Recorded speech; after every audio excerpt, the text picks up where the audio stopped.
Salam sejahtera Malaysia, denyut nadi suara rakyat bergema di channel ini. Terima kasih kerana terus bersama dalam channel ini untuk mendapatkan berita terbaru setiap hari. Sila tekan butang subscribe, like dan share. Malaysia kita punya, cintai Malaysiaku, kita jaga kita. Kita akan mulakan berita terbaru daripada channel ini. Tekan butang subscribe, like dan share. Salam sejahtera Malaysia, denyut nadi suara rakyat bergema di channel ini. Ada juga kebenarannya bila kawan saya kata PAS ni pelik sikit. Kalau dia buat tidak salah.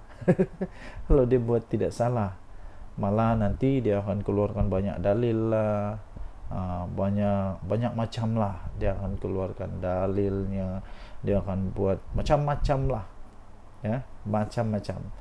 Tapi kalau orang lain buat, semuanya salah. Semua salah, tak ada yang betul kalau orang lain buat. Tapi kalau dia buat, mesti ada dalilnya. Anda setuju kah dengan kawan saya punya kata itu? Kadang-kadang ada benarnya. Termasuk satu ni lah. Waktu DAP bersama dengan PAS, okey je. Nama itu waktu itu kalau saya silap nama dia Pakatan Rakyat. Waktu itu Pakatan Rakyat kalau saya tidak silap. Pernah juga di dalam pentas ceramah duduk sebelah Lim Kit Siang adalah Tok Guru Hadi Awang. Kalau saya silap dialah kot.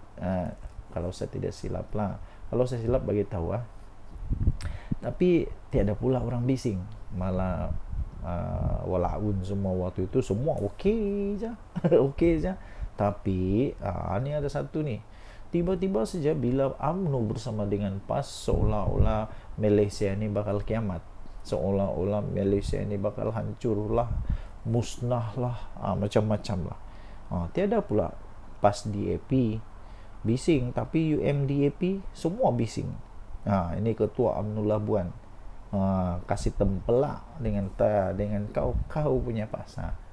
Jadi walaupun sekalian, apa pula kata anda? Kenapa dulu PAS bersama DAP okey je? Okey je. Tapi sekarang UMNO dan DAP tak boleh bersama. Ketua UMNO Labuan Muhammad Rafi Ali Hassan telah muncul, tampil menempelak golongan yang bising sangat dengan kerajaan UMNO DAP atau UMDAP dalam kerajaan paduan. Katanya keputusan menjalinkan kerjasama itu bukannya disebabkan anak murid mau mengikut cakap guru. Sebaliknya ia untuk menyelamatkan parti. Katanya keputusan kita bersama dengan kerajaan perpaduan bukan pada waktu zaman kami bersetuju kerana menghormati titah daripada di-Pertuan Agong dan untuk menyelamatkan negara yang tiada kerajaan. Kemudian dia kata kita bergabung dengan DAP ini selepas pilihan raya umum, bukan sebelum pilihan raya. Betul atau tidak? Betul lah. Mana ada UMNO jadi geng kepada Pakatan Harapan, terutamanya DAP dalam pilihan raya, tidak. Tapi hanya sanggup bekerjasama dengan DAP selepas Agong mengeluarkan titah. Jadi menghormati titah Agong dan untuk menyelamatkan kerajaan Malaysia supaya ada kerajaan memimpin. Jadi UMNO bersamalah dengan DAP. Dulu PAS bersama dengan DAP, kenapa? Apa alasannya pula? Tapi waktu PAS dan DAP bersama dengan DAP, adakah orang bising? Adakah pemuda UMNO bising? Soal beliau dalam satu video di TikTok UMNO Labuan. Muhammad Rafi turut mengimbas kembali tentang PAS dan DAP yang pernah duduk serumah. Duduk serumah satu ketika dulu. Itu bila? Tahun 2004. Mungkin sudah lupa, mungkin Tok Guru Hadi Awang sudah lupa, kesian dia. Mungkin juga Walaun pun sudah lupa, mungkin juga Walang Tit pun sudah lupa, mungkin juga orang-orang PAS ni cepat lupa.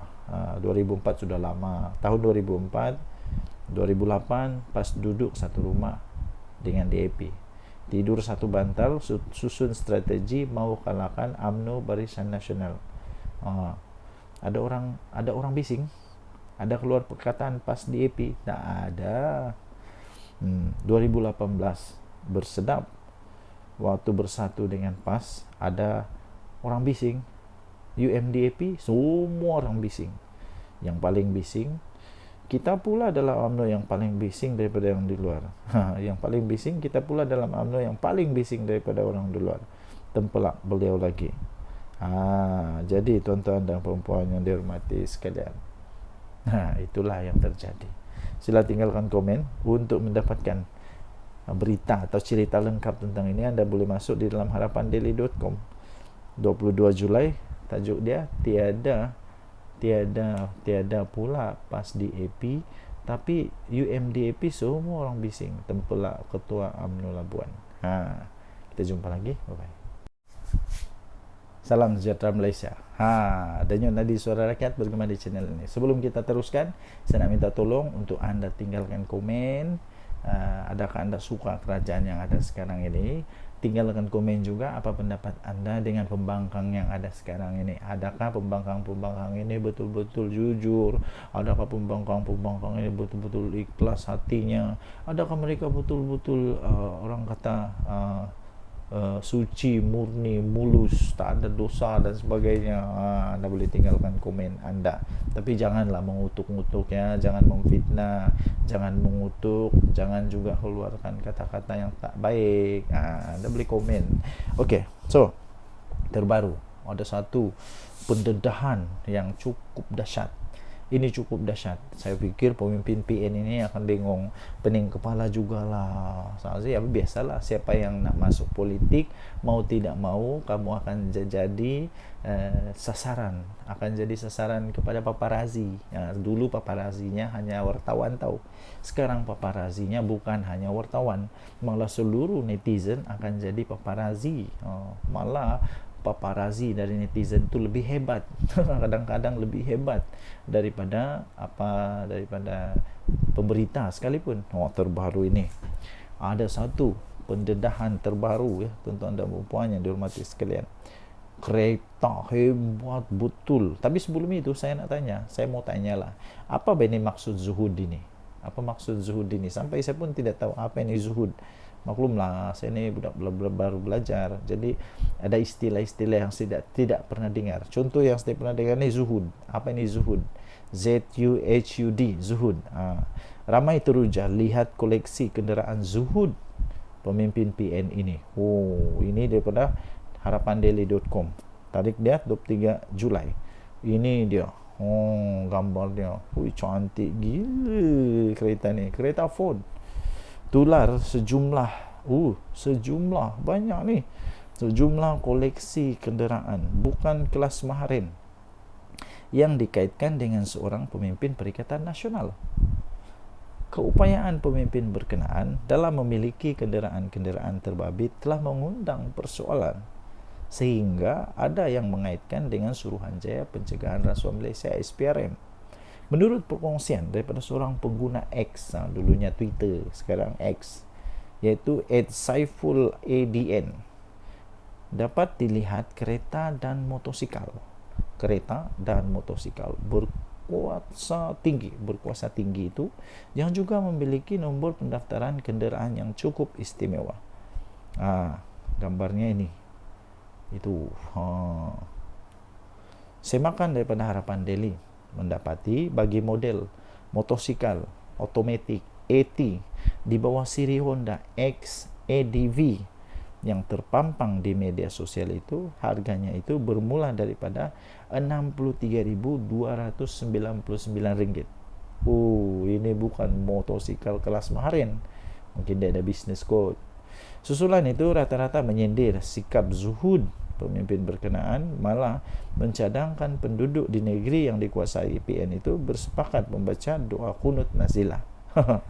Tidak kurang juga yang secara sinis berkongsi gambar penyokong pembangkang yang umum di Geralwalaun hanya mampu menunggang motosikal kapcai sambal menjual akbar rasmi PAS Haraka. Salam sejahtera Malaysia. Masih lagi misteri sampai sekarang ya, tuan-tuan dan puan-puan. Apa sebenarnya yang terjadi di antara PAS dengan Mat Sabu? Sebab Mat Sabu kan dulu orang kuat PAS. Kenapa dia sanggup untuk tinggalkan PAS dan kemudian dia tubuhkan parti yang disebut sebagai Parti Amanah? Jadi ramai orang nak tahulah apa sebenarnya yang berlaku, apa rahasia di sebaliknya. Mungkin Anda tahu salah satu rahasia itu, Anda boleh tinggalkan di ruang komen. Apa sebenarnya terjadi di antara PAS dan Mat Sabu, Menteri Pertanian kita sekarang? Apa sebenarnya yang terjadi? Dan sekarang ini ada satu artikel yang saya ingin kongsikan kepada Anda. Tajuknya, Tinggalkan PAS dan Mewujudkan Amanah, Langkah Bijak Mat Sabu, 23 Julai 2024, oleh Akmal Manaf. Seorang tiktokers yang dikenali sebagai Abang Botak menyifatkan tindakan Presiden Amanah Datuk Seri Muhammad Sabu meninggalkan PAS pada satu ketika dahulu sebagai keputusan yang tepat lagi bijaksana. Ini kerana katanya pencapaian demi pencapaian yang telah ditunjukkan oleh Muhammad, atau lebih dikenali sebagai Abang Mat, dalam mengemudi kementeriannya, yaitu Kementerian Pertanian dan Keterjaminan Makanan KPKM. Kata TikTok itu memang berbaloi guys. Satu keputusan besar yang diambil oleh Abang Mat satu ketika dulu untuk meninggalkan parti PAS dan mewujudkan parti Amanah adalah keputusan yang amat bijak dan tepat sekali. Adakah Anda setuju dengan kalimat itu? Jika Anda setuju, Anda tinggalkan komen. Bagus juga lah. Abang Mat yang menjadi Menteri Pertanian dan Keterjaminan Makanan pada hari ini telah pun menampakkan hasil yang cukup baik dan memberi manfaat kepada seluruh rakyat Malaysia ketika kita memerlukan seorang pemimpin yang telus dan bekerja kuat. Jadi harap-harap lepas ni Mat Sabu dapatlah ISO 14001 Bukan setakat orang Semenanjung saja mendapat manfaat daripada inisiatif KPKM ini, malahan rakyat Sabah turut mendapat limpahan dan merasa manfaat tersebut. Puji lelaki itu kepada Muhammad. Betul tak betul? Saya rasa betul. Saya orang Sabah, saya pun sendiri nampak bagaimana orang-orang petani-petani di Sabah mendapat manfaat daripada inisiatif kementerian daripada Mat Sabu. Memang terbaik. Malah dalam video yang sama, lelaki itu juga turut menyebut tentang gerak kerja daripada Muhammad yang juga adalah ahli parlimen dari Kutaraja itu. Katanya hari ini YB Mat Sabu menyatakan begitu optimis untuk mendapatkan dana tambahan bagi menambah baik sistem pengairan di jelapang padi di mana? Di Kota Belud, di Sabah tau. Di mana akan mencapai sasaran 10 tan pengeluaran padi, yang mana berlaku sekarang peningkatan 2 hingga 4 tan per hektar per musim. Dengan dana tambahan itu dapatlah diperluaskan lagi program SBB Smart Sawah. Ini yang telah terbukti hasilnya yang begitu memberangsangkan. Ini kita pujilah Abang Mat kerana berani meninggalkan parti PAS suatu ketika dulu dan hari ini dapat menabur bakti dan memberi manfaat kepada semua rakyat Malaysia. Steady Abang Mat, salut, kata lelaki itu sebelum mengakhiri videonya. Saya setuju. Antara banyak-banyak yang saya setuju, ini saya setuju. Kerana apa? Di Sabah sendiri kita boleh nampak ni semua orang di Sabah, terutama di tempat saya, sedang sibuk dengan mengurus padi, mengurus insentif, mengurus macam-macam urusan. Kenapa? Adalah adanya bantuan-bantuan yang sangat baik daripada kerajaan. Kerajaan yang dulu pernah buat, ada yang dia pernah buat, ada yang dia tak pernah buat. Ada yang buat semacam melepas batuk di tangga, cakap saja, janji saja, tapi pelaksanaan tidak. Sekarang sudah nampak pelaksanaan. Denyut nadi suara rakyat bergema di channel ini. Jangan lupa tekan butang subscribe, like dan share. Malaysia kita punya, cintai Malaysiaku, kita jaga kita. Bye-bye. Salam sejahtera Malaysia. Denyut nadi suara rakyat bergema di channel ini. Tuan-tuan dan puan-puan yang dihormati sekalian, ada satu tajuk artikel berita yang cukup mengejutkan saya.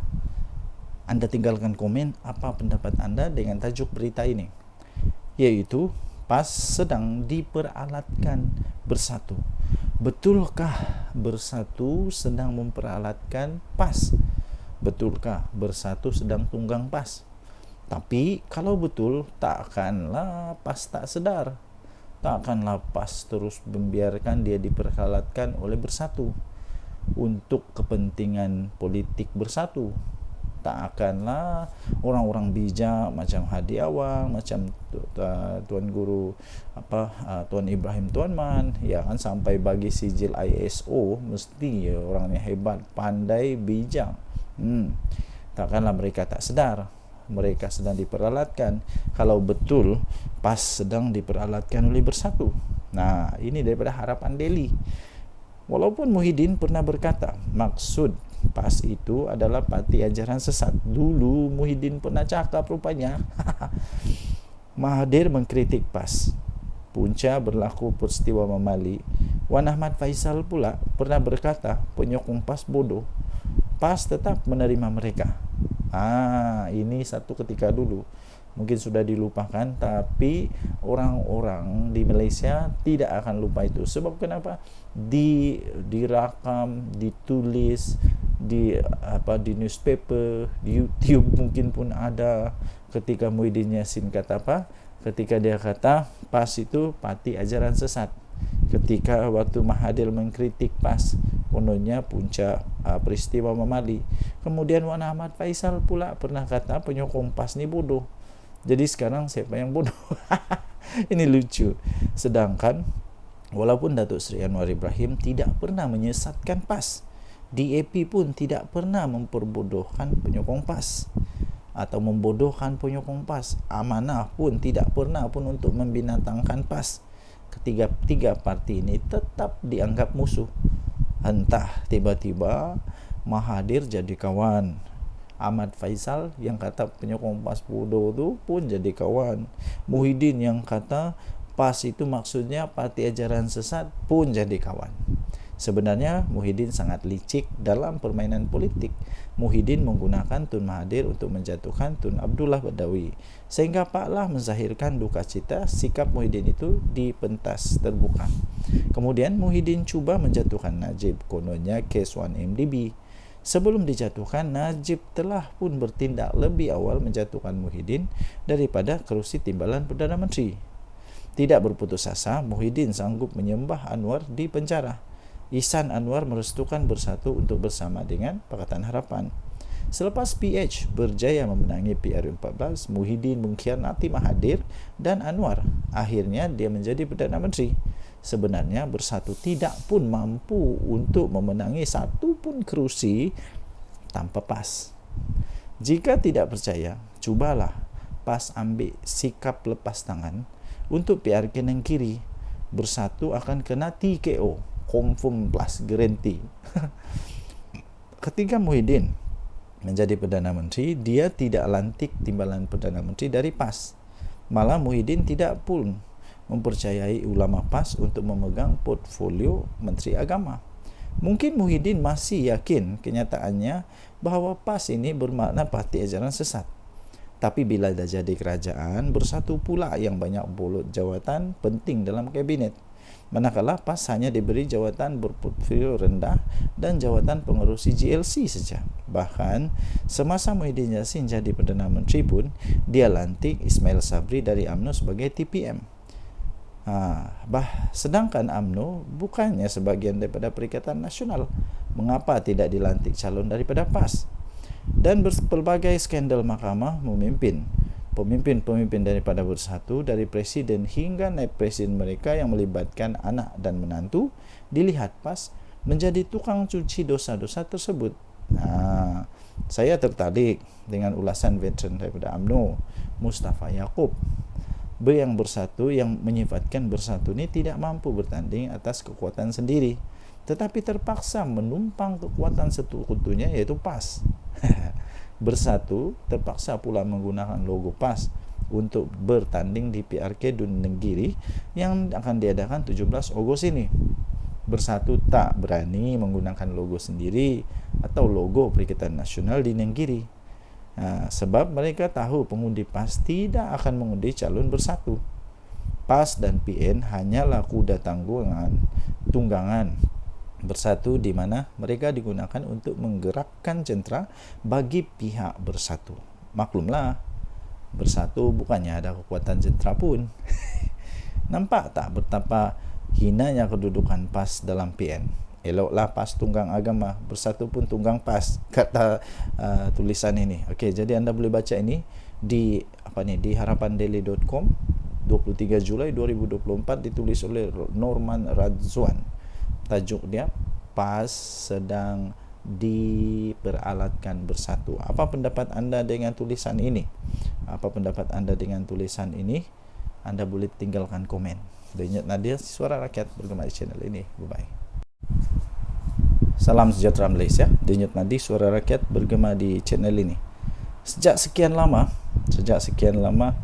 orang bertanya-tanya, betulkah UMNO akan keluar dari kerajaan ni? Betulkah kerajaan ini akan tumbang kalau UMNO keluar? Soalan itu pertama. Betulkah UMNO mau keluar dari kerajaan? Betulkah Zahid Hamidi akan bawa semua MP dia, semua menteri dia letak jawatan dan jadi pembangkang? Betulkah? Yang kedua ialah betulkah bahawa mereka akan letak jawatan semua menteri-menteri UMNO? Ingat, UMNO tidak kuat macam dulu ya. UMNO bukan macam dulu lagi. Pernah dulu, kalau anda masih ingat, saya pun masih ingat, waktu itu saya sudah cukup dewasa. Sekarang ni dah 40 lebih umur, jadi sudah cukup dewasa lah. Cukup dewasa. Waktu itu ada istilah begini. Waktu ketika UMNO masih kuat, ada istilah kata begini, apapun yang UMNO letak batu kah, letak kayu kah, letak apa sajalah diletak di mana-mana. Waktu masih kuat dulu tu, batu pun boleh menang, kayu pun boleh menang, tunggul kayu pun boleh menang. Kura-kura kalau letak jadi calon pun boleh menang dalam pilihan raya waktu itu. Tapi sekarang tidak lagi. Sehingga baru-baru ini ada juga artikel kata begini, kalau UMNO tidak bekerjasama dengan mana-mana parti, tidak bekerjasama ataupun dia bertanding secara solo untuk pilihan raya umum ke-15 nanti, menurut artikel itu kata, tidak ada harapan untuk UMNO untuk menang besar lagi. Silap-silap Zahid Hamidi boleh kalah, silap-silap Tok Matasan boleh kalah, silap-silap siapa lagi, yang besar-besar lah boleh kalah, silap-silap tumbang dan boleh pupus UMNO ni. Sebab sekarang UMNO bukan macam dulu lagi. Ya, jadi kerana itu ya tuan-tuan dan puan-puan, kalaulah UMNO keluar daripada kerajaan ini, pada pendapat saya, pertama, kerajaan tak perlu risaulah. Tidak perlu risau pun. Kalau dia keluar pun, kerajaan tetap ada majoriti muda. Kerajaan Madani ini, Datuk Seri Anwar Ibrahim, tetap ada majoriti muda dan belum tumbang. Tapi dia dapat disahkan tidak ada lagi majoriti 2/3. Risikonya kepada Datuk Seri Anwar Ibrahim hanya satu, iaitu ketika pembentangan rang undang-undang pembekalan. Kalau tidak ada sokongan, dia mungkin terpaksa letak jawatan. Tapi untuk kata otomatik kerajaan Madani tumbang, itu tidak mungkin berlaku. Ya. Jadi menteri-menteri UMNO saya fikir tidak akan begitu mudah untuk meletak jawatan. Bukan mudah, lagipun ramai orang lagi berbaris menunggu. Kalau semua menteri UMNO keluar, bagus jugalah. Ada peluang untuk DAP, ada peluang untuk amanah, untuk isi tempat mereka. Ini pun sebenarnya boleh dikatakanlah, boleh dikatakan hasil daripada persefahaman yang baik dalam kerajaan perpaduan. Walaupun UMNO taklah besar mana kemenangan dia, tidak macam dulu, maksud saya tidak macam dulu kemenangan itu, tapi mereka tetap dihargai oleh kerajaan yang ada sekarang, sampai mereka tetap diberikan banyak jawatan dalam kerajaan. Timbalan Perdana Menteri dari mana? Timbalan Perdana Menteri daripada UMNO. Yang sepatutnya boleh saja daripada DAP, tetapi kerana strategi politik menunjukkan bahawa mereka ini sefahaman, ada perpaduan, maka okeylah, bagilah dekat Datuk Seri Zahid Hamidi.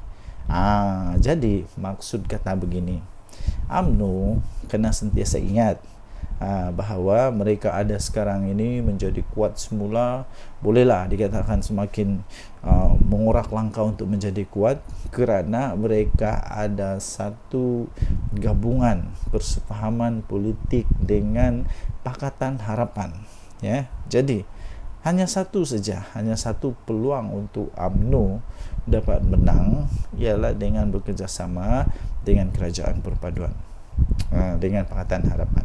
Kalau tidak, UMNO tak akan boleh kalahkan PAS. Itu for sure lah. UMNO susah untuk kalahkan PAS. Nah, kalau 1 lawan 1, UMNO lawan PAS, memang belum tentu UMNO boleh menang. Okay. Walaupun di tempat DAP, walaupun di tempat yang di tempat yang bukan PAS yang menguasa. Apa pendapat anda? Sila tinggalkan komen. Denyut Nadi Suara Rakyat bergema di channel ini. Bye-bye. Salam sejahtera Malaysia, Denyut Nadi Suara Rakyat bergema di channel ini. Okey, tuan-tuan dan puan yang dihormati sekalian, sepanjang beberapa hari ini, perkara yang amat hangat di seluruh berita ataupun semua penganalisis pengulas politik ialah tentang di mana adanya konon-konon lah, ura-ura lah, konon lah, cerita kabar angin lah yang mengatakan MCA dan MIC keluar daripada Barisan Nasional. Tuan-tuan dan puan-puan yang dihormati sekalian, itu hanya berita kabar angin. Walaupun begitu, malam ini, hari ini, pagi ini, hari ini, petang ini, apa-apa sajalah masa yang anda tonton video ini, saya ingin nyatakan bahawa tidak ada keuntungan pun kalaulah MCA dan MIC keluar daripada Barisan Nasional. Apa keuntungan bagi mereka? Mungkin anda boleh berikan komen. Apa pendapat anda? Sekiranya MCA keluar daripada Barisan Nasional, adakah yang sanggup untuk menerima mereka sebagai satu gabungan politik, rakan politik di dalam gabungan? Sanggupkah Perikatan Nasional ambil MCA? Sanggupkah Perikatan Nasional untuk ambil MIC? Dan apa kelebihan MCA dan MIC kalau keluar daripada kerajaan? Tidak ada sebenarnya. Jadi tidak ada apa-apa gunanya untuk Barisan Nasional, kerugiankah, keuntungankah kalau MCA dan MIC keluar daripada Barisan Nasional? Kerugian tidak pada UMNO, tidak juga kepada kerajaan ini, kerana MIC dan MCA mereka hanya ada berapa kerusi dalam parlimen. Tidak pun sampai 5 kerusi dalam parlimen. Hanya berapa saja, MIC berapa kerusi dalam parlimen. Tidak akan menggugat apa-apa. Tidak akan menjadikan kerajaan yang sekarang ada ini tumbang, apalagi kalau tukar kerajaan, tidak mungkin akan berlaku. Walaupun sebenarnya secara faktanya pun, andai kata Barisan Nasional semua keluar daripada kerajaan pun, kerajaan Madani ini tidak akan tumbang pun, tetap akan kekal menjadi kerajaan sekurang-kurangnya sampai pada PRU 16 nanti. Tuan-tuan dan puan yang dihormati sekalian, jika begitu, apa sebenarnya sebab untuk Barisan Nasional kehilangan MCA dan MIC? Tidak ada apa-apa sebab pun. Lainlah kalau kita cakap tentang UMNO, mungkin mereka kecewa tentang Najib Razak, mungkin mereka kecewa tentang banyak perkara-perkara yang mungkin saja. Tapi untuk MIC dan MCA tidak ada apa-apa isu pun yang mereka boleh timbulkan. Mereka malah perlu bersyukur, berterima kasih kepada kerajaan ini, kerana walaupun jumlah mereka yang sedikit macam tu pun, tapi tetap dianggap amat penting oleh kerajaan Madani ini.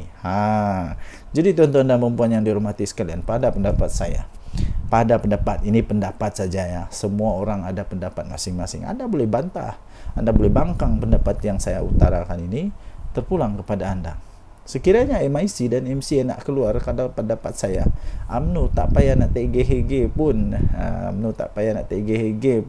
untuk pujuk MCA atau MIC ni.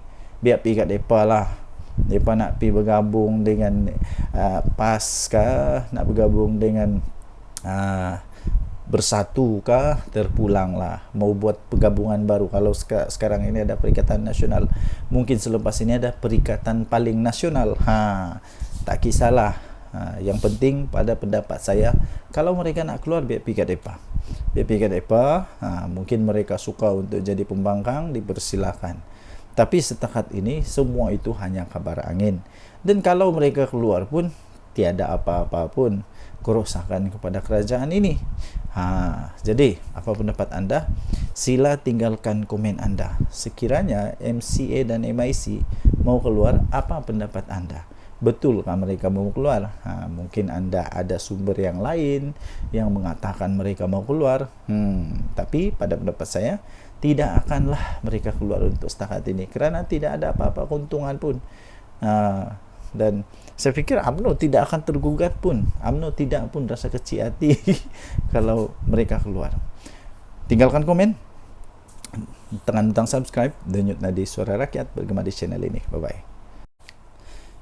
Salam sejahtera Malaysia, denyut nadi Suara Rakyat bergema di channel ini. Okey, tuan-tuan dan puan yang dihormati sekalian, sepanjang beberapa hari ini, perkara yang amat hangat di seluruh berita ataupun semua penganalisis pengulas politik ialah tentang di mana adanya konon lah, ura-ura lah, konon lah, cerita kabar angin lah yang mengatakan MCA dan MIC keluar daripada Barisan Nasional.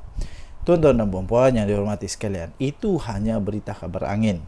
Walaupun begitu, malam ini, hari ini, pagi ini, hari ini, petang ini, apa-apa sajalah masa yang anda tonton video ini, saya ingin nyatakan bahawa tidak ada keuntungan pun kalaulah MCA dan MIC keluar daripada Barisan Nasional.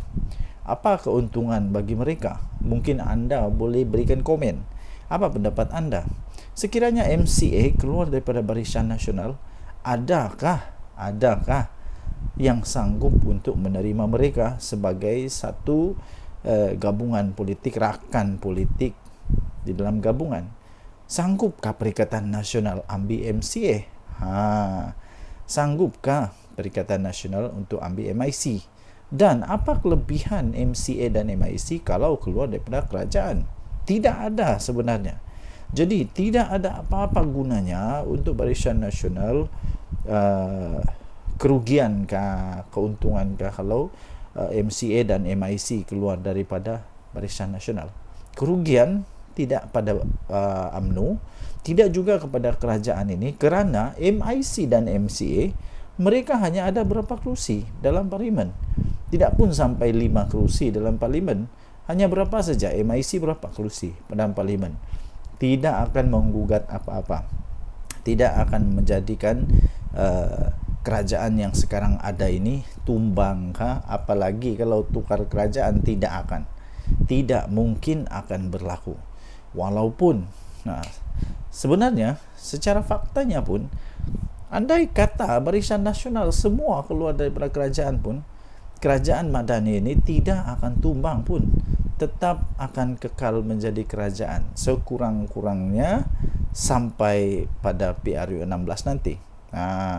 Tuan-tuan dan puan yang dihormati sekalian, jika begitu, apa sebenarnya sebab untuk Barisan Nasional kehilangan MCA dan MIC?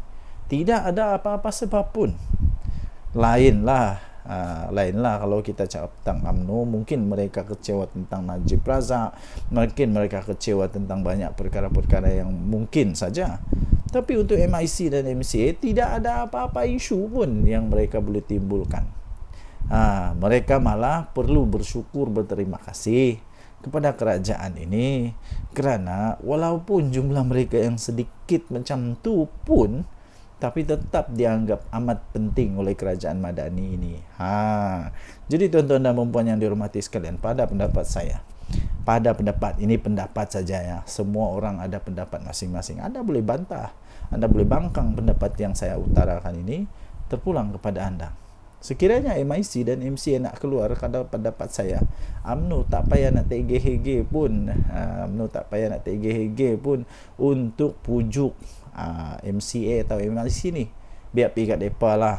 Mereka nak pergi bergabung dengan PAS kah, nak bergabung dengan Bersatu kah, terpulang lah. Mau buat pergabungan baru. Kalau sekarang ini ada Perikatan Nasional, mungkin selepas ini ada Perikatan Paling Nasional.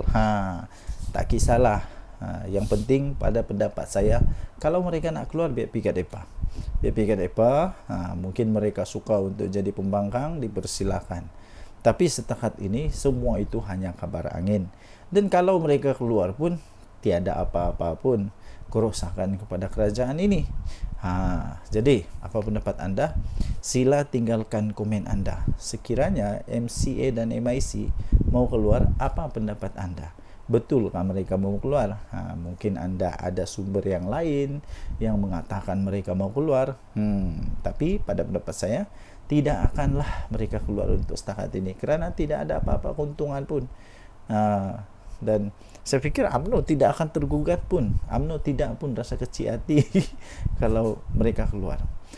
Tinggalkan komen, tekan butang subscribe, denyut nadi Suara Rakyat bergema di channel ini. Bye-bye.